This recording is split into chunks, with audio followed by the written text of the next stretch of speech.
So today, our first session is understanding employer expectations and labor market realities. As mentioned, I've been working in human resources for 14 years plus.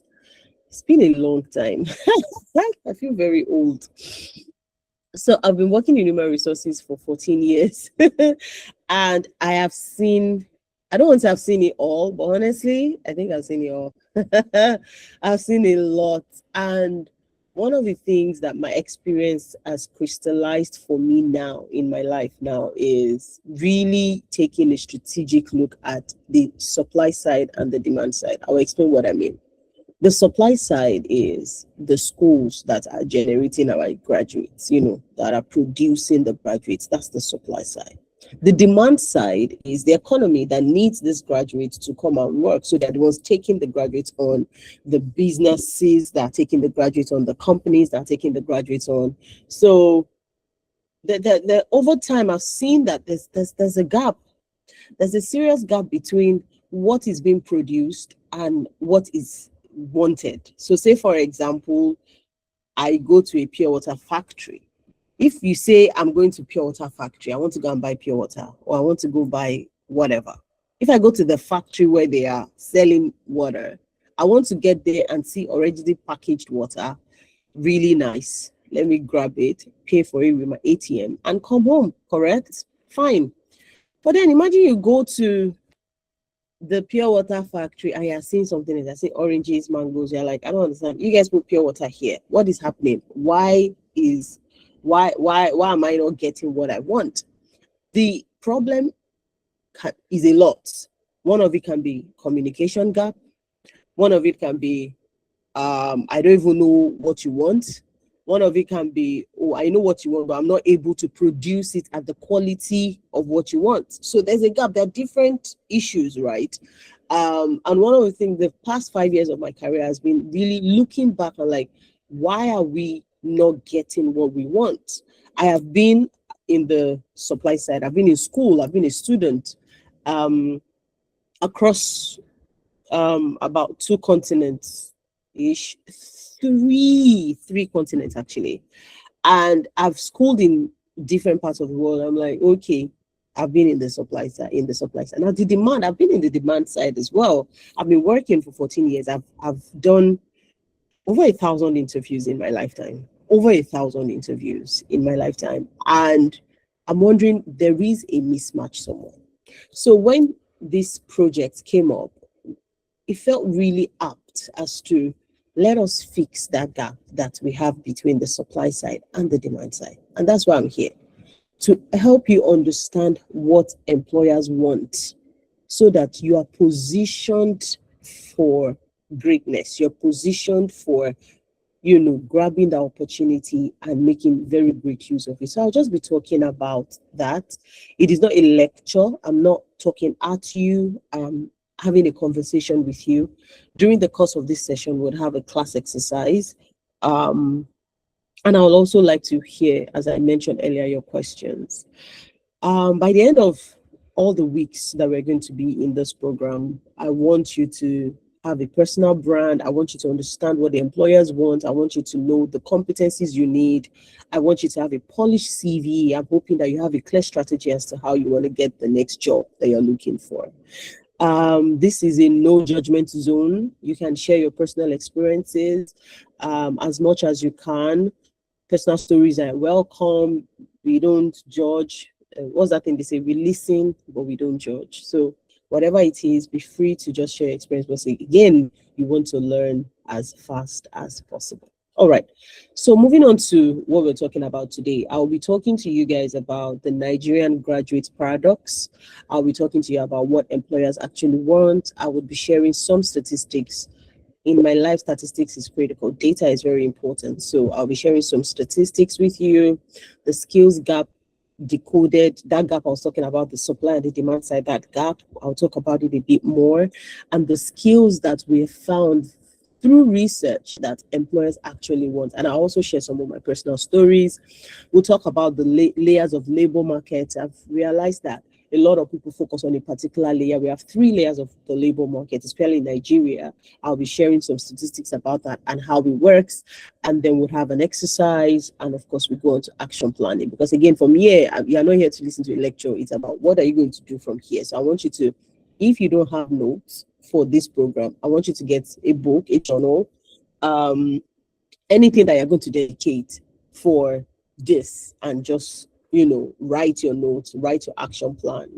I didn't say you should write everything I'm saying. Just write what you're taking away from this class and what you're going to be doing differently in your job search. All right. Let's see. Let's move on very quickly. I'm being mindful of everybody's time. So let's talk numbers first, because again, data is the bane of my existence, and data should be the bane of anybody's existence, because with data, you're making decisions you're making informed decisions because of the numbers. Now, look at this first number, 53%. Currently, we have a 53% graduate unemployment rate in Nigeria. And I can bet you that it's even higher. But again, I'm only going to put here what I found. So 53%, which is a state of Bismarck. I remember one senator that used to speak so much English that year. This is a state of Bismarck. 53%, like more than half of the graduates that we're churning out in universities don't have jobs. There are no jobs for them.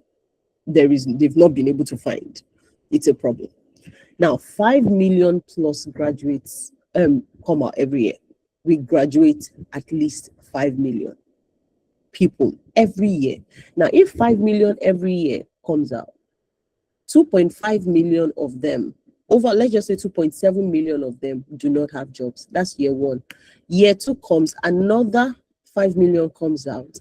There's a 2.5 million from last year that don't have jobs. And then you match it with another 2.5 million, and you keep carrying it over. That's the state of emergency. And then 60% employers report skills gap. So a lot of people are like, graduates are like, no, we're ready to work. But honestly, you need to know what the employers want, because they are jobs. And I won't lie to you, I know that the Money Point CEO has caused a whole lot of brouhaha in the Nigerian social media space that went AWOL or whatnot. I don't know how they say it. And a lot of people, some defended him, some did not defend him, some were against him. But there's some level of truth in what he's saying. It may not be totally correct, but there's some level of truth in that. Some of the graduates that come out these days that we see are not employable. It's the truth. Whether you like it or not, you can argue with your keypad. I'm telling you, I've got 14 years experience on this, and I'm telling you categorically that a lot of graduates are unemployable, which is why we are doing this, and we're very serious about it. Resources have gone into this program. Investment has gone into this program. So please take this very seriously. So companies say that they can't find talent, but then we have millions of Nigerian graduates saying that they cannot find jobs. So we want to fix that. That is why we are here. So tell me in the chat section, does this surprise you in any way? Look at the numbers, the graduate unemployment rate, the 5 million plus new graduates every year, the 60% employers report skills gap. Can you tell me in the chat if this is surprising to you? I would really, really, really, really like to know, because I know organizations that struggle to fill roles. There's a particular role I'm trying to fill for, but it's not a graduate role, but still, there's sometimes you're on roles, trying to fill roles for weeks on end, because you're listening to people, they don't even understand what the role is about. You ask, it is surprising to you. Okay, it's not. So we have a mix of it's surprising, it's not surprising, right? I've been in interviews. Isha, this one is a funny story. I have a extended cousin. I don't know, the relationship is long, but a cousin, and he messaged me several years ago that he has finished school. He needs a job. I said, oh, okay, no problem. Then I was working for a consulting agency, an HR consulting agency, but the consulting firm had recruitment I was in business advisory. I was in the business advisory department, so I wasn't actively in recruitment. And recruitment is not even my thing. I don't know people that do recruitment. They are amazing people. I can't stomach it, to be honest. But so I was in business advisory and I said, okay, I will bring your CV. We usually have these open roles. We're recruiting for people. My friend works in the recruiting department. Let him even have a conversation with you and just prep you or whatnot. And so this my cousin came. I introduced him. I was so proud. I was like, oh my God, this is my cousin. I'm not going to be involved in this process, but please help interview him. And so I went to my office and I was doing my job. And my friend came and said, TJ, this is a problem. I said, what do you mean?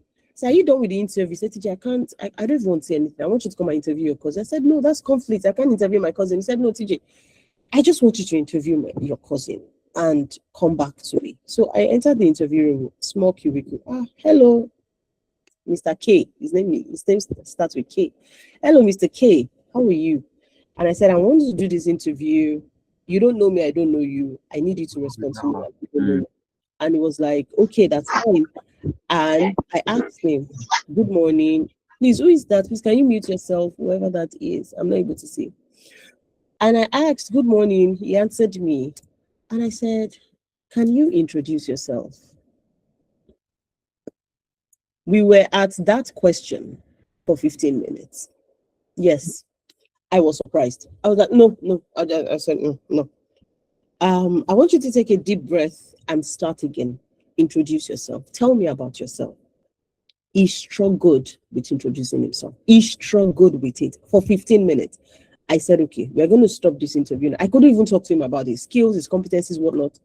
I said, okay, we're going to turn this to coaching. So I then called my friend from recruiting. I said, now I get why you wanted me to do this. So you need to help me coach this guy. And of course, we coached him. And then after like a couple of weeks, he was able to get a job. But again, how many employers would have that patience? We've not even talked to you about your experience. We've not talked to you about your skills. People already irritated, like, how can you not be able to? Why is it so hard? You can't introduce yourself. And that is the truth. People still struggle with it today. And not just graduates, by the way. People with 2 years experience, 3 years experience, 4 years experience, they don't have the framework to introduce themselves. And that's just one of the problems in interviewing. There's also the CV writing. You see CVs and you're not able to tell head from tail. Fonts, different fonts. Like we have a session that's focused on CV writing. Please take it very seriously. So this situation is there. Communication skills are poor, and we are going to fix that today. All right. So now let me now talk about based on research, the skills that employers really like to see. There are skills that they like to see. There is the degree that you have, whether first class, and this is not talking about the class of degree. We have come to know that the class of degree does not really matter in the job place, and that's the honest truth. Even if you came out with a third class, you can be a fantastic employee. It depends on how you want to approach your life, how serious you are, and how your growth curve is, or your growth mindset. So regardless of your education, if you think that is affecting you, you think that, oh, because I came out with a 2.2 or I came out with a 2 whatnot, it's important because it's like it gives you an edge. If you come out with a good grade, you have access to more opportunities, and that's what it gives you. But when you step into the room, what you do with it is more important than what brought you into the room in the first place, right? Okay, so we're going to talk about some skills now. It's really critical that we know what do you need to have for employers to take you seriously. Based on research, employers say these are the top six skills that they want. 6 things they want from you. This is coming from data from GT Bank. I spoke to some people in GT. Again, don't forget, I told you that I've been doing this for a very long time. But I did even speak to some people again, just to validate my thoughts and my feelings. I spoke with people in GT. I spoke with people in Dangote. of course, the big fours. I have friends in big four, so that's the KPMG, accountants, and all of those, PwC, MTN, into Switch, of course, my company, and just generally even the tech space because I work in tech. I also spoke with some civil servants. You'll be surprised. Lagos State. I spoke with a couple of people in Lagos State. I'm like, what is happening these days? What do you guys think? Like, these are my thoughts. They were like, oh, TJ, you're spot on. These are the top 6 things that employers want to see from you: communication skills, problem solving mindset, reliability and professionalism, digital literacy, emotional intelligence, and your degree. You see that your degree is the last one. So, good luck, you have your degree. That's the last thing they want. You see, the number 1 to 5 is critical. It is very, very critical. You need to have this as competencies. You need to learn it. The rest of this course, we'll be touching on some of them. We'll touch on all of them in different ways. Some sessions will be focused on some of these things. Some you will just hear it over and over again. Please take note of them. Communication skills. And as you are right now, I want you to take a biro and a paper and just really rate yourself on communication skills. In your own opinion, how are you doing in terms of communicating? Rate yourself, and maybe I will ask 1 or 2 people to share their rating. Communication skills. How are you doing? Can you communicate? Do you have a problem solving mindset? Let me tell you something about problem solving. I tell my direct reports, well, they know now, but for the people that maybe just join my team, I will allow you to make the mistake because I want you to learn from it. If you have a problem and you come to me and say, oh, my line manager, the one that will solve my problem, I'm here to tell you about my problem. I will listen to you patiently. I'll be like, oh yeah, that's a problem. That's a challenge. And then I will keep quiet. And then the new staff will be looking at me like, hey, but ma, so what do we do? I'm like, you should tell me what we should do. That's why we hired you. I'm like, no, I just joined the organization. And then I would then teach them to let them know, you don't come to me with your problem. You come to me with your problem and 3+ solutions. Minimum 3. 3 different options for solutions. That's my first training for my new staff or anybody that's working with me. That's problem solving. You don't think about the problem alone. You also think about solutions and options for it. And there's a way you can there's a framework to problem solving. You just have to learn it, right? Then reliability and professionalism.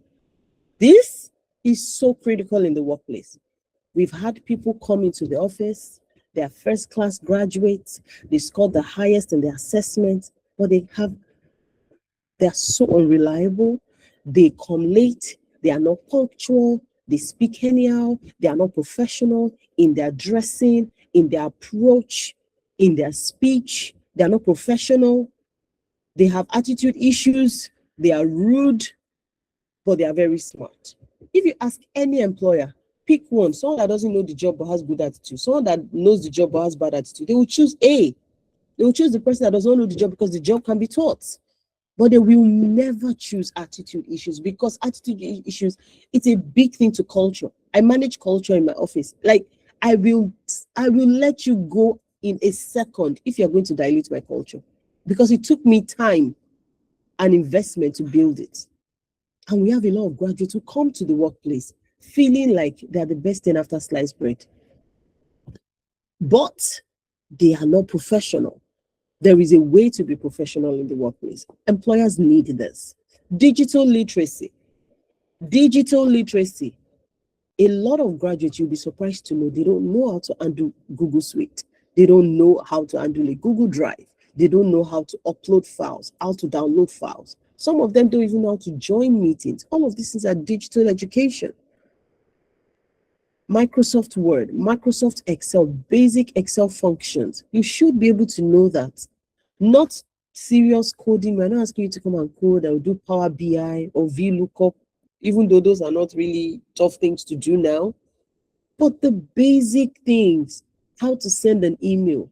Oh my God, emails. You will receive emails, no subject matter. And then the first line is hello, or I am informing you about, no introduction. There's no structure to the email. You'll be like, what? You 4 years in school? Hey God, I beg. Yes, I've been shocked. I'll be like, what?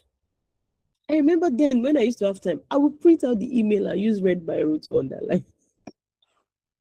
I'm telling you, because I'll be confused. I'll be like, what? Okay, so what are you asking me for? I don't know what you're saying in this email. They don't have email etiquette. They don't know how to write emails.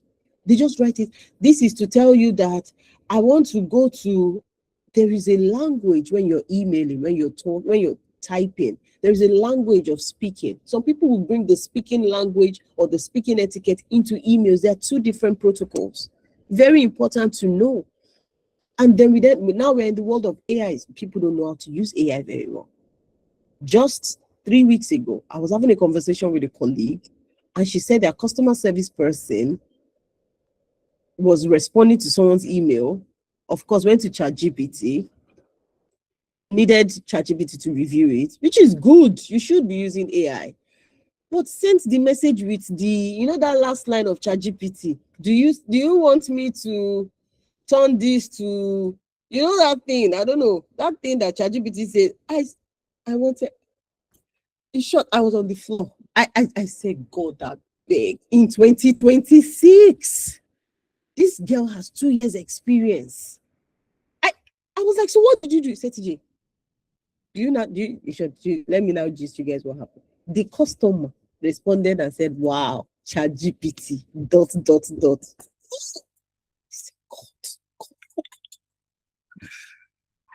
In short, if it happened to me, I don't even know what I would do to that person. I'll first say, you know what, just disappear from my presence for the next 1 month. I don't even want to see you. I don't want to. Just vamoose. I don't want to see you, because what are we talking about? That is etiquette. We are not saying you don't use ChatGPT. Please use it with common sense. Review what ChatGPT gives you. Look at it very well. Tailor make it to the situation. That is digital literacy. Now let's move on to emotional intelligence, self-governance, ability to regulate yourself, regulate your emotions. Because believe me, in the workplace, they will step on your foot. In short, if you put your face down, they step on your face. But you need to be able to regulate yourself. You need to be emotionally intelligent. You need to navigate office politics. I spoke at a conference. Sorry, I spoke at a thing last year. I can't remember. It was an office politics. When I got the topic, I was like, this is very strange that people will start talking about office politics now. But it's a thing. But people never just used to believe it. And I started to put together my thoughts. I was like, it's really true. Office politics is a thing. Some people don't even know how to recognize it. They don't understand power in the workplace. They don't understand the influencers. They don't understand the leaders without titles. That is office politics. You need to identify who are the influencers, stakeholder mapping in the office. I'm not saying you should play the politics, but you have to navigate it. You have to be aware of it. And that's part of emotional intelligence, the ability to keep quiet when you're upset. Walk away from situation. You should never be caught shouting at a colleague, no matter how upset they make you feel. Take a walk. That is regulating yourself, governing your emotions, regulating even the emotions of your team, understanding what your line manager wants from you that they are not saying, understanding what psychological safety is. All of those things are emotional intelligence. You have to learn it. This is what employers want. They want someone that can come into an organization and, figure out how it works. Don't come in and say, this is how I've done it in my last organization, and just come and dump it here. Be watchful, learn, know what to do, when to say and when not to speak. Is really important. Handling feedback. Some people don't know how to handle feedback. It's ridiculous. They don't know how to handle feedback. And if every feedback to them is a personal thing, it's like a personal, what do we call it? Like a personal attack. I still deal with that all the time. Speaking with my managers, how to give feedback. But even the people you are giving feedback, they don't even know how to receive it. It takes someone that is emotionally intelligent to be able to receive feedback. And that is what employers want. They don't want people to just come and say, I'm only here for the work. I'll just do my work and go. No, you're going to be in the office 8-9 hours in a day. 8-9 hours times 5 times 365 days. Or how many working days we have. It's a lot of time you spend in the workplace. So you need to cultivate this. And of course, we'll talk about it during the course of this entire program. And then at last is your degree. You see, your degree is like, okay, whatnot. So I hope you guys are rating yourself and you're looking at yourself and like, I need work here. Okay, I'm a bit good here. I need more work here. I need you guys to start to identify where your gaps are. I remember, I think it was 2023, Stanbic IBTC, when they were doing their graduate recruitment, they were able to assess their graduates during the interview, like the first 2 minutes. First 2 minutes, they knew who they were going to take or not. You know why? Because they they had, when you walk in, there was a way, there were some things they were looking at. And prior to that, they had even asked their graduates to send in 2 minute introduction video. 2 minutes introduction video, and with that, that was what they were in short. Before they even shortlisted for interview, that was how they shortlisted the CVs. They asked everybody, send us a 2 minute introduction video. Can imagine how many people failed that assessment. So your degree matters, but it is just an entry ticket. It gets you considered, but every other thing on the list is the most important, right? Okay, so knowing this list is your first advantage. At least now you know what the employers are asking for. Most graduates have never even thought about number 4. That digital literacy, they're like, no, they will teach me when I get there. No, they actually want people to come in. They want graduates to come in who already have some sort of experience or knowledge about digital literacy. All right, so we're moving now to the gap that nobody wonders about, where I was talking about the supply and demand thing. I hope you guys are learning one or two things. Please tell me in the chat. Maybe I should take a pause now. Thank you. Just let me know. How is this affecting you? I would like to actually see some messages in the chat. Let me navigate to the chat. I'd like to see, has this been helpful? Talk to me about the skills. Let me go back to the skills. Does anybody want to share which of the skills like is the one that I really need to work on? You know what? Type in the chat box for me. Which one do you need to work on? Which one? Which one? Give me one or two. Okay. Yes, it's been eye-opening. I need work in some area. Give me the area of the ones that you need to work on. Just give me 1, 2. I would like to see that so that we know what we're dealing with. Our other facilitators are here as well, and they will be looking at the chat box to see, okay, how we expand all. Mary, you're giving me Oliver Twist. It's not all. At least you have a degree, so it's not all. It's just maybe 5 out of 6, so that's fine. All right, I'm still waiting for 1 or 2 responses. That would really help me and encourage me, so that we can we can continue. Check the time.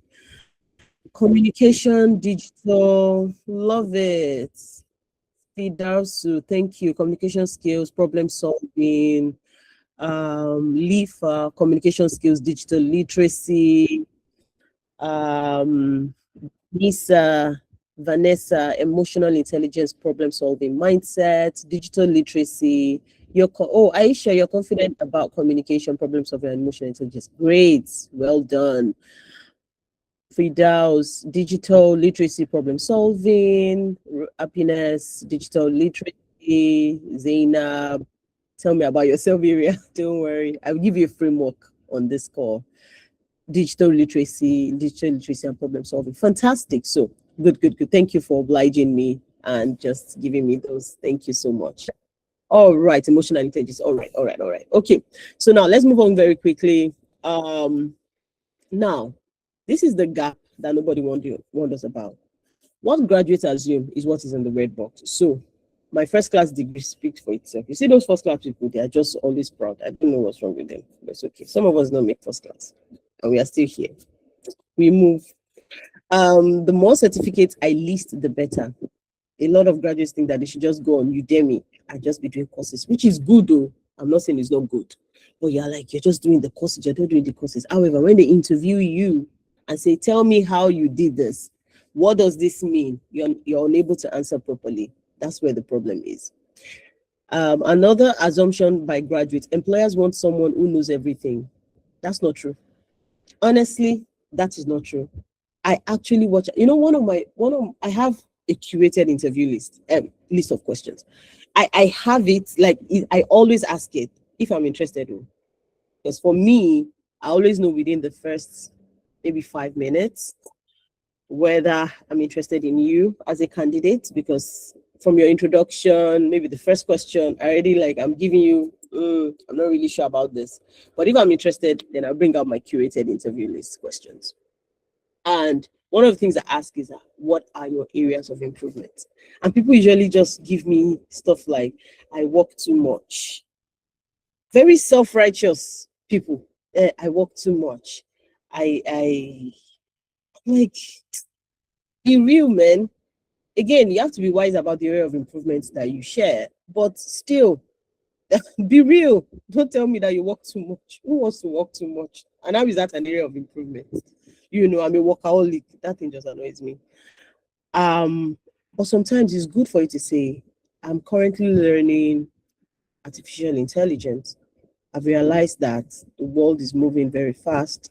I use it, but I can take some more courses. So I'm on Anthropic, I'm taking some AI courses. I'm currently learning that. Or I've realized that I'm not governing myself as much as I should. I govern myself to this extent, but I think I can be more productive during the week. So I'm learning productivity to be able to fix that. You know, something real.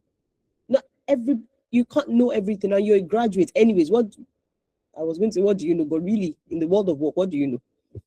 So it's okay to say, oh, this is what I'm learning, especially if it relates to the role. So you're interviewing for an accounting position or human resources or whatever position. Look for an area of improvement in that position. Say, oh, as an accountant, I'm learning more about fraud, you know, white fraud, you know, or whatnot, forensic accounting. I was reading an article the other day and I realized I don't know anything about forensic accounting, and I'm a graduate in accounting. So I want to do that. I want to go learn about that. I'm doing this course on that. That's one of my areas of improvement. So you can pick a skill, you can pick a competency. Say if it's human resources, you can say, oh, my learn and development, I've never trained anybody before. So I'm currently creating a course. I'm creating a curriculum, you know, by myself, developing a curriculum by myself, teaching myself how to train. That's one of the things I want to do. Pick a skill that is related to the role and say, this is my area of improvement. Don't go and be saying I'm a workaholic. I work a lot. I won't look at them like, you're so fake. How can that be an area of improvement? Who wants to be working a lot? Who wants to sleep a lot, not work a lot, you know? So please, these are some of the things that work. Employers need to see that you don't know everything. And it's even emotional intelligence to know what you don't know. If you don't know what you don't know, you're a danger to yourself and the entire society, because you're just going in blind. You don't know what you don't know. But a wise person knows what they know and they know what they don't know. That is really critical. And I like employees that have that. Oh, TJ, this assignment you're giving to me, I don't know it yet. Can you give me some pointers? Or give me 24 hours? Or give me 1 week, I'll come back and I'll make a presentation on this. I don't know it now. It's okay. Except that person is a toxic boss. It's okay. So employers want someone who knows everything. It's a lie. Being highly technical is enough to get hired. No way. We are looking for culture fit. We are looking for emotional intelligence. We are looking for leadership skills. We are not just looking for your technical competencies. I tell people there is the what you do, which is your course.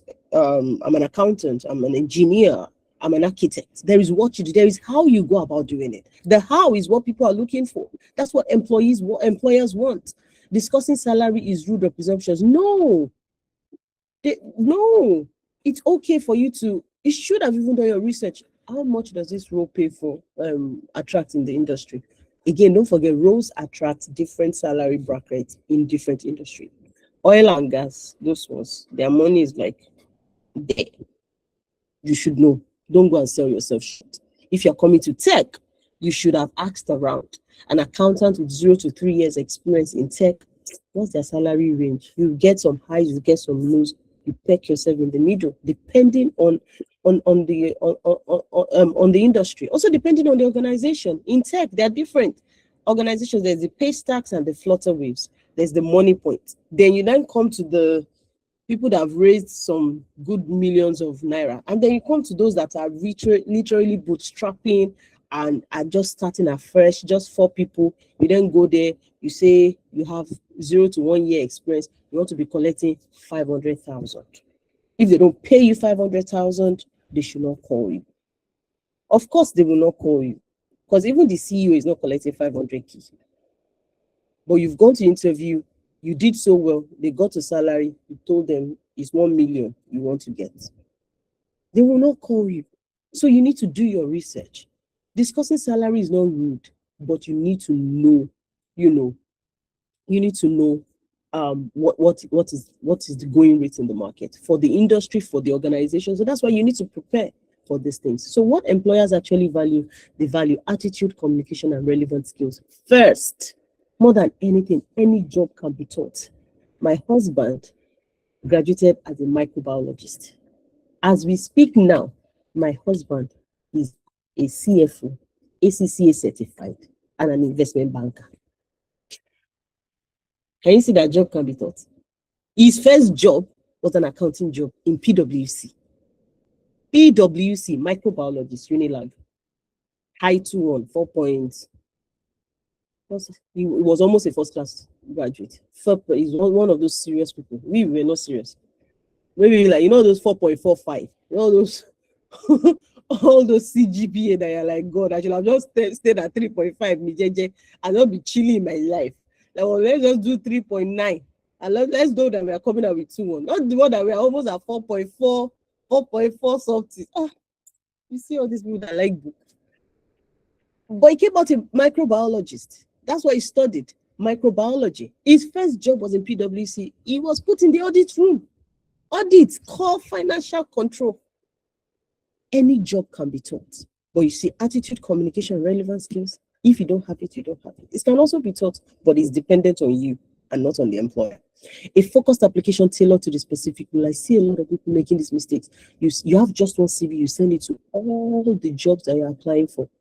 You will not get callbacks. Every role must be tailored. Every CV must be tailored to a role. Believe me, you would have a drive in your Google Drive that has many CVs because you've tailored it. What I used to do then, I would open folder, HR assistant job, because I was doing HR, I was applying for jobs then in HR assistant job, EA job, because it's also similar, chief of staff job is also similar, admin job is also similar. So I had CVs tailored to different similar roles based on my experience within the industry. And so if I see a role that is asking for this, I go to my CV folder, it has that, and I pick it up. So that's a tip for you. That's a very, very tip for you. You need to have many CVs and have proper folders for them so that you're able to quickly pick it. Before you submit it, take a look at it, make sure that it matches. You're not picking the wrong one, and then you go into it, right? And it's not that you're changing, it's the language you're changing. It's the language you're changing, and then you're reprioritizing. In some roles, in a particular role, if they're asking for administrative stuff, you reprioritize all the administrative experience you have put on top. The ones that are not really admin focused, you put it below. If it's HR assistant, you bring all your core HR, recruitment, shortlisting, CV review, you bring it up. The administrative ones, you bring it down. Because you're just rearranging and you're relanguaging. You're not lying. You're just relanguaging what you're supposed to share.